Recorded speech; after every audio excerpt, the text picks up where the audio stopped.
Breaking news sa naging laban ni Ryan Garcia versus Devin Haney. Maganda ang naging laban.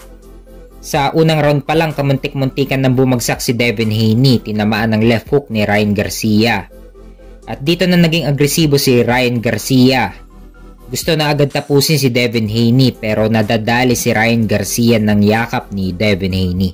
Sa round 2, si Devin Haney ang mas accurate ang mga patama kay Ryan Garcia. Sa round 3, kamuntik-muntikan bumagsak si Ryan Garcia. Tinamaan ng left hook ni Devin Haney. Sa round 4 at 5, si Devin Haney talaga ang mas nakakatama kay Ryan Garcia. Sa round 6, si Devin Haney naman ang tinatamaan ng suntok ni Ryan Garcia. Dito rin naging agresibo si Ryan Garcia pero kalaunan, si Haney pa rin ang masipag bumato ng suntok at tinatamaan niya din ng malinis si Ryan Garcia. Sa round 7, dito na bumagsak si Devin Haney sa kauna-unahang pagkakataon. Tinamaan ng left hook ni Ryan Garcia.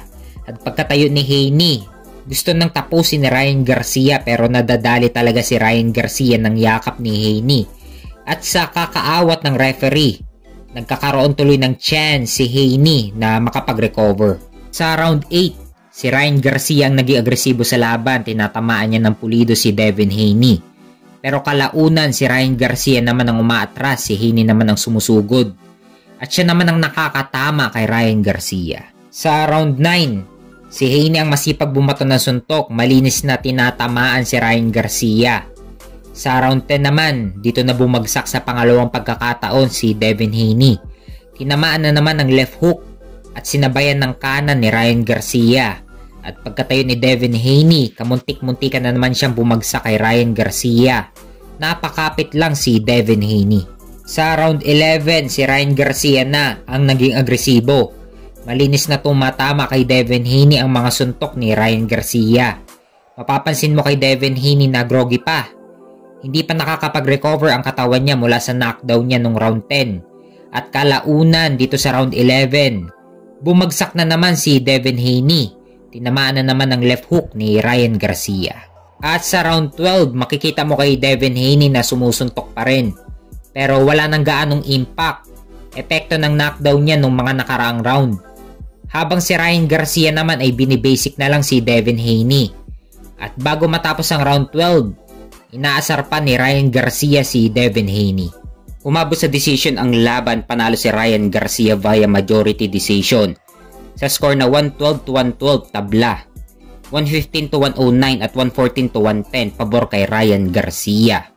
May bagong kartada si Ryan Garcia na 25 wins with 20 knockout at may isang talo. Samantalang si Devin Haney naman ay nalasap niya ang kauna-unahang talo nito sa kanyang professional boxing career na 31 wins with 15 knockout at may isang talo. At makikita mo sa mukha ni Devin Haney na magang-maga talaga. Epekto ng malakas na suntok ni Ryan Garcia. At pagdating sa post-fight interview, willing naman ang dalawa na magkaroon ulit ng rematch. Pero para sa akin, gusto kong ilaban si Ryan Garcia kay WBO Super Lightweight Champion Teofimo Lopez. Itong labang ito asahan na natin na magiging maaksyon pero hawak ng top rank si Lopez. At hawak naman ng Golden Boy promotion si Ryan Garcia.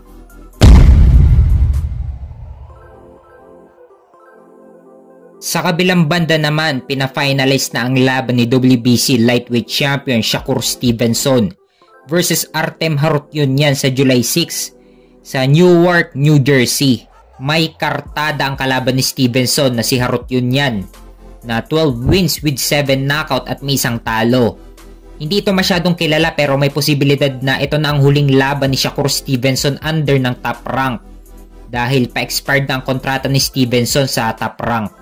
Pero para sa akin, wag muna siyang umalis ng top rank dahil hawak ng top rank ang maglalaban para sa vacant IBF lightweight title na sina Vasily Lomachenko versus George Kambosos. At hawak din ng top rank si Emmanuel Navarrete na mapapalaban naman para sa vacant WBO lightweight title. Kaya dapat munang pag-isipan ng mabuti ni WBC lightweight champion Shakur Stevenson kung aalis na siya sa top rank o mananatili pa siya.